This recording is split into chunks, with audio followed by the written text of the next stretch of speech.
Olá, meus prezados! Espero que todos estejam muito bem. Dando continuidade ao nosso estudo de direito tributário, nesta aula vamos tratar sobre as modalidades de lançamento. O Código Tributário Nacional prevê 3 modalidades de lançamento: lançamento de ofício, lançamento por declaração e lançamento por homologação. Veja nos slides. O lançamento de ofício tem previsão no artigo 149 do Código Tributário. O lançamento por declaração no artigo 147. E o lançamento por homologação no artigo 150. É importante que você perceba que o Código Tributário Nacional regulamenta as 3 modalidades de lançamento. Porém, não impõe nenhuma modalidade a determinada espécie de tributo. Em outros termos, os entes políticos, União, Estados, DF e municípios, têm liberdade para optar, para eleger a modalidade que lhe for mais conveniente. Então vamos ver nos slides. O CTN não impõe a modalidade de lançamento para cada espécie tributária. O ente político, titular da competência para instituir o tributo, detém a liberdade para eleger qual a modalidade de lançamento reputada mais conveniente. O que distingue uma modalidade de lançamento de outra, nós vamos perceber, é a maior ou a menor participação do sujeito passivo no procedimento ou no ato de lançamento. Nós vamos perceber que no lançamento de ofício, o contribuinte praticamente não participa do ato. Já no lançamento por homologação, a participação dele é fundamental, de modo que a autoridade administrativa tão somente homologa todo o procedimento levado a cabo pelo sujeito passivo no que condiz à identificação da matéria tributável, a apuração do montante e o pagamento do tributo sem o prévio exame da autoridade administrativa.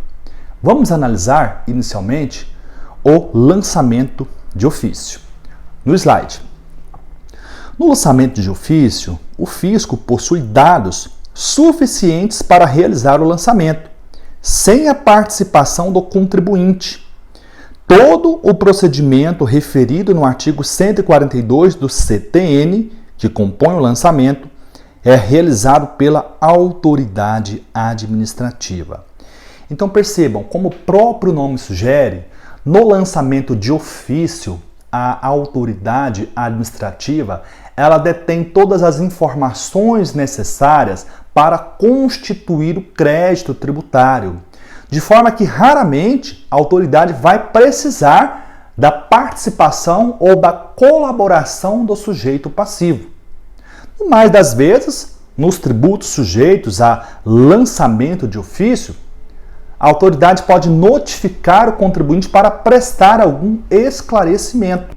Porém, no lançamento de ofício, em regra, a autoridade administrativa ela dispõe de todos esses dados e não precisa da colaboração ou da participação do contribuinte. Perceba que na parte final do slide nós dissemos: todo o procedimento referido no artigo 142, que compõe o lançamento, é realizado pela autoridade administrativa. Você poderia se perguntar, qual é esse procedimento? Veja no slide. Compõe o procedimento de lançamento essas seguintes condutas, todas a cargo da autoridade administrativa. Nós estamos falando do lançamento de ofício. Primeiro, verificar a ocorrência do fato gerador da obrigação tributária. E aqui, obrigação tributária principal. Segundo, determinar a matéria tributável. Terceiro, calcular o montante do tributo devido.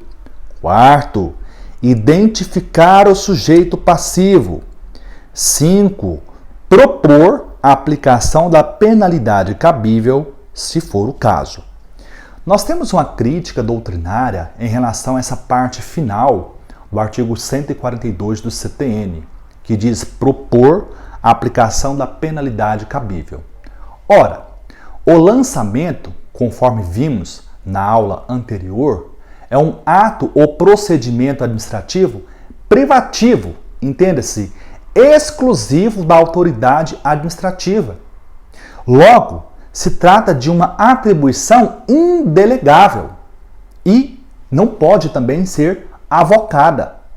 Se a lei atribuiu, por exemplo, ao auditor fiscal da Receita Federal a competência para lançar tributos, se ele estiver sob a chefia, sob a supervisão de um analista tributário, e isso é plenamente possível, o analista tributário em que pese ser superior hierárquico do auditor fiscal, ele não pode avocar a competência de lançar tributos, porque se trata de uma competência absoluta e, portanto, indelegável.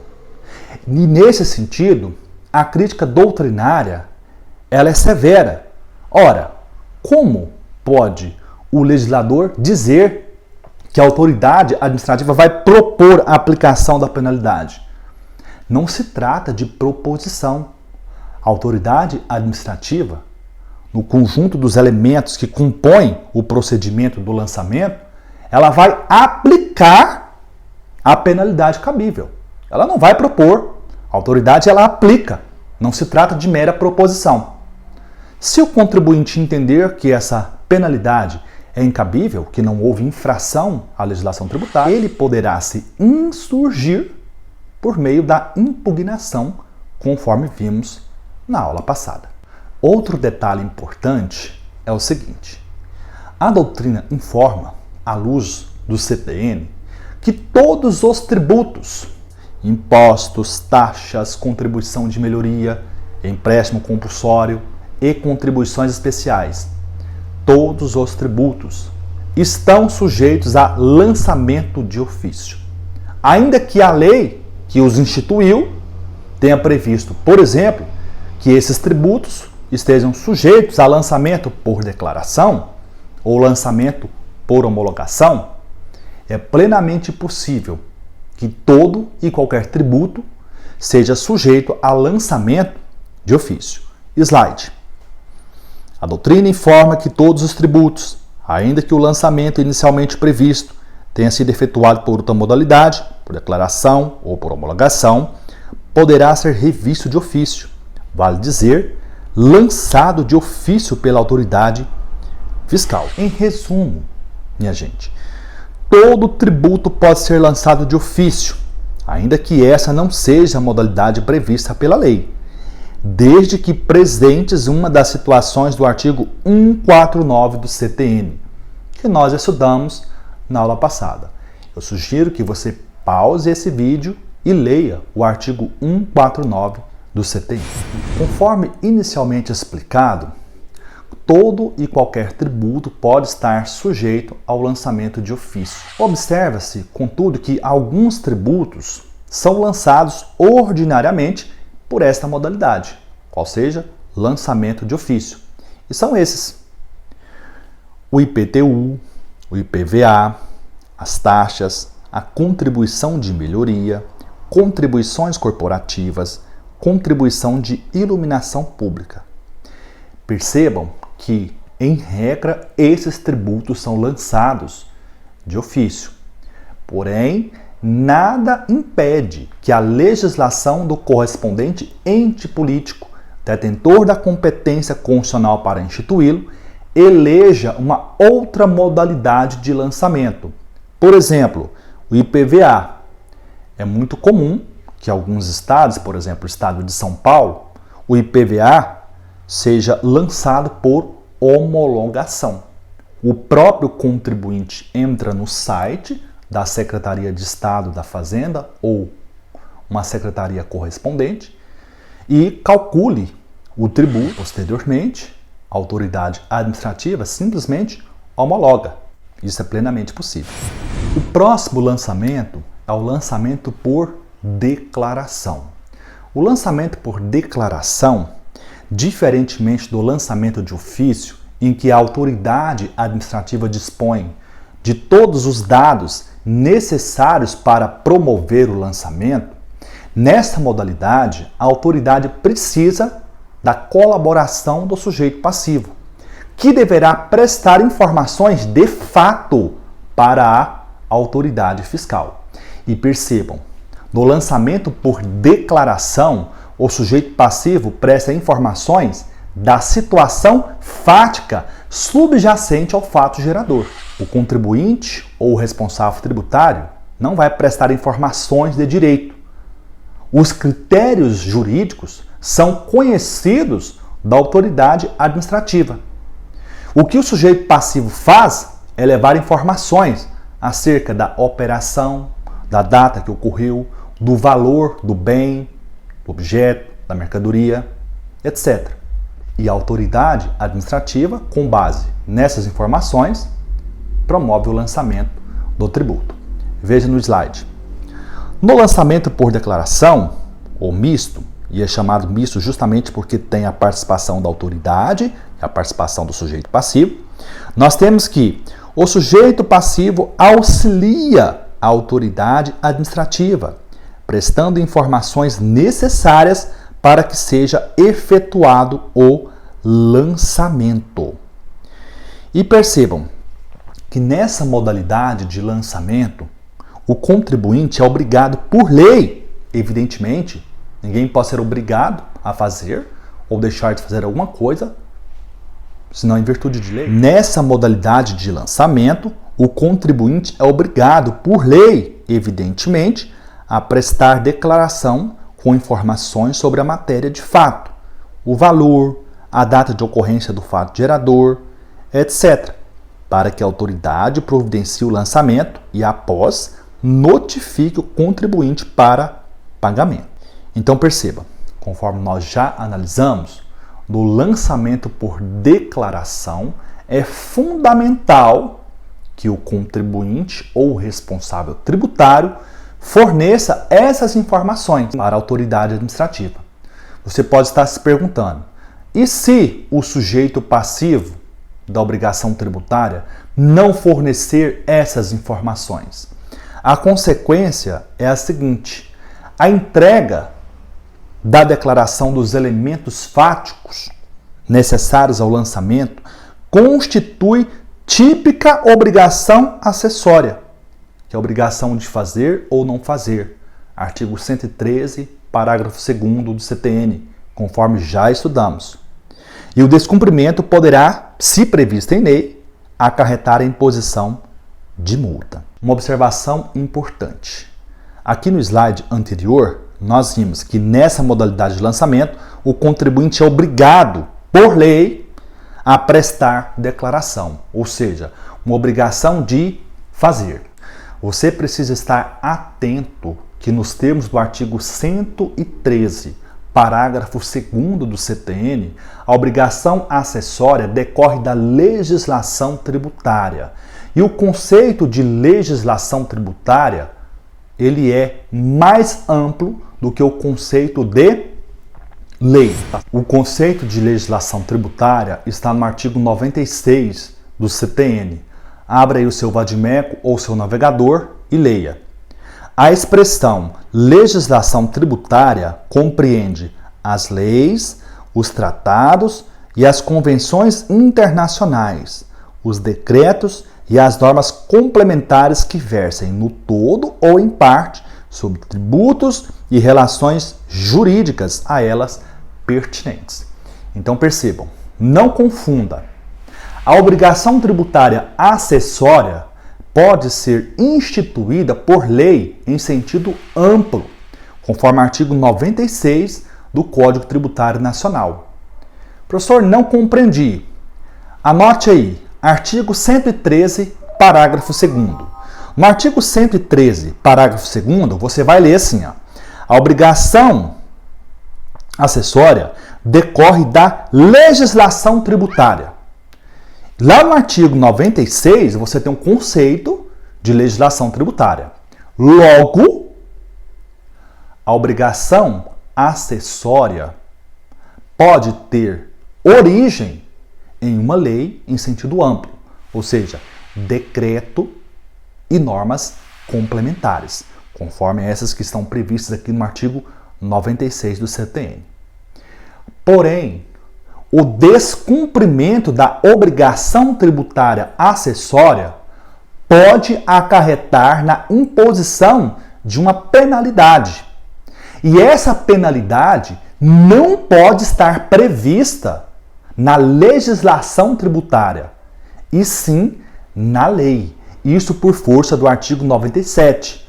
Leia o artigo 97 do Código Tributário Nacional. Somente a lei pode estabelecer, você tem o inciso 5, a cominação de penalidades para as ações ou omissões contrárias a seus dispositivos ou para outras infrações nela definidas.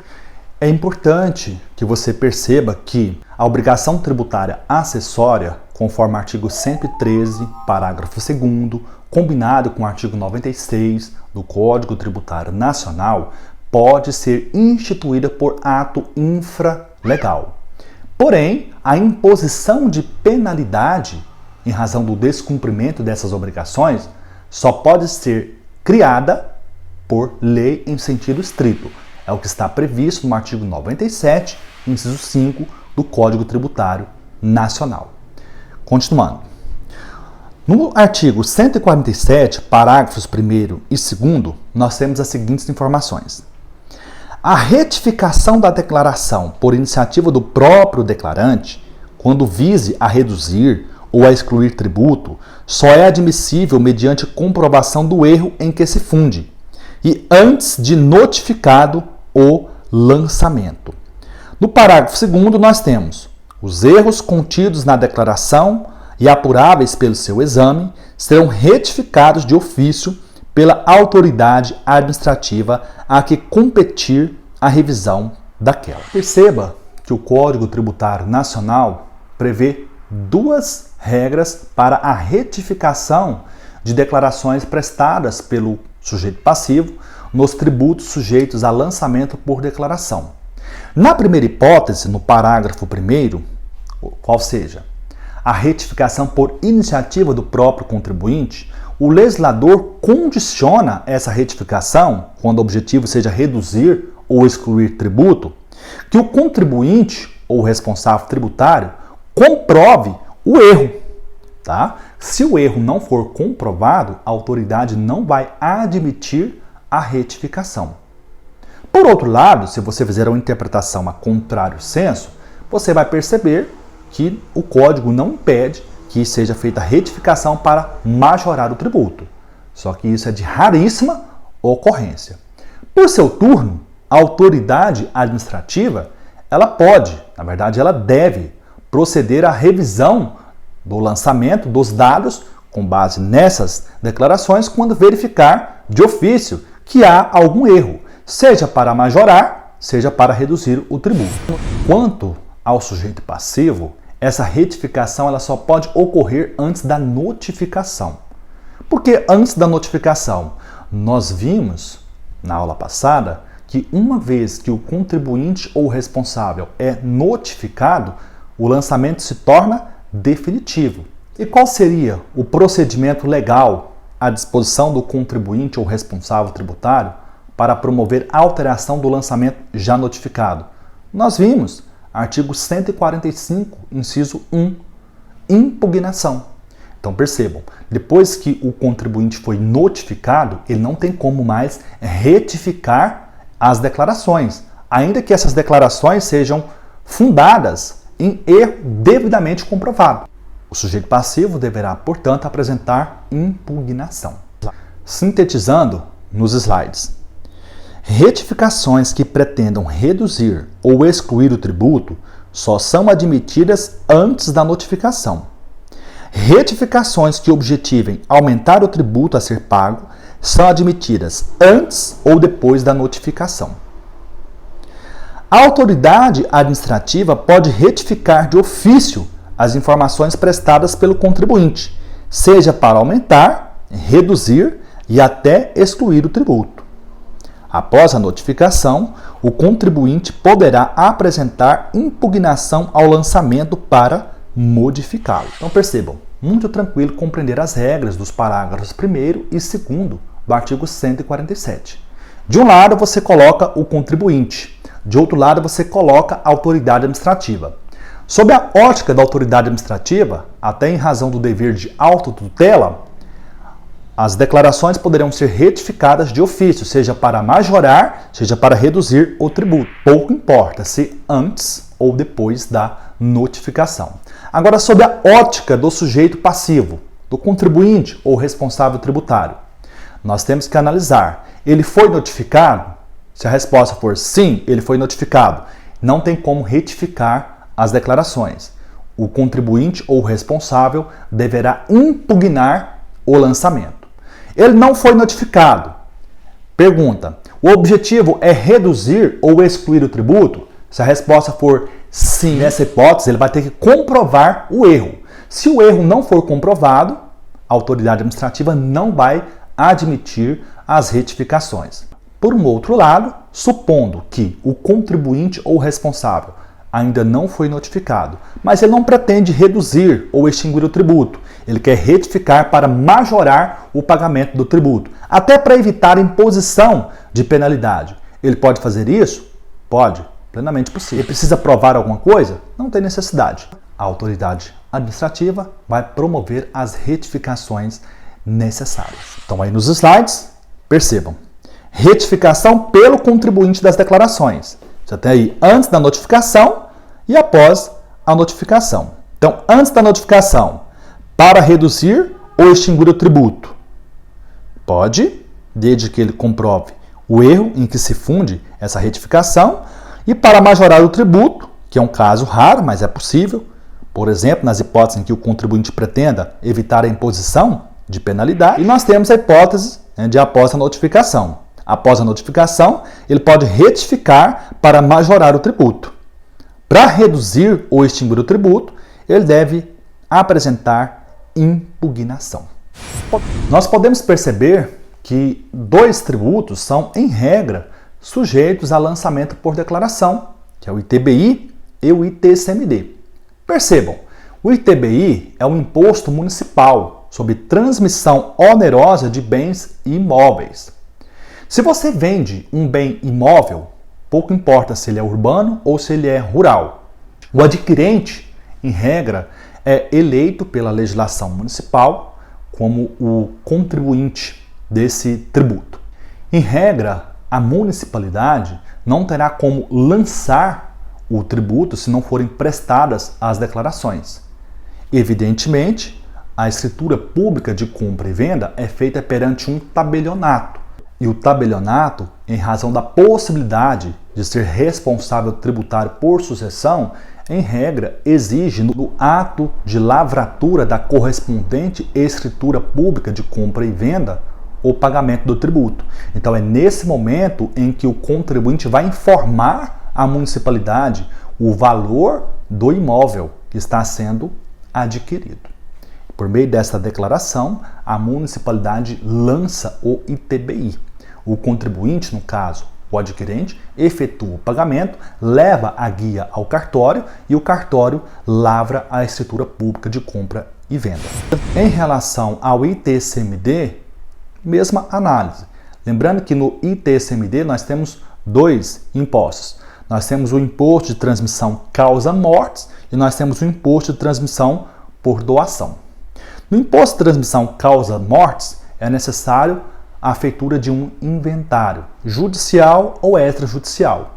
A mesma lógica do ITBI. Em relação à doação, mesmo raciocínio que nós fizemos para o ITBI se aplica para a doação.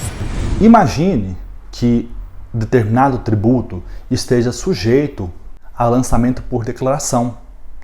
E o contribuinte até presta as declarações. Só que essa declaração é reputada pela autoridade administrativa como sendo uma declaração não digna de fé. Qual será o procedimento a ser adotado pela autoridade administrativa? Isso nós veremos no próximo bloco. Até lá!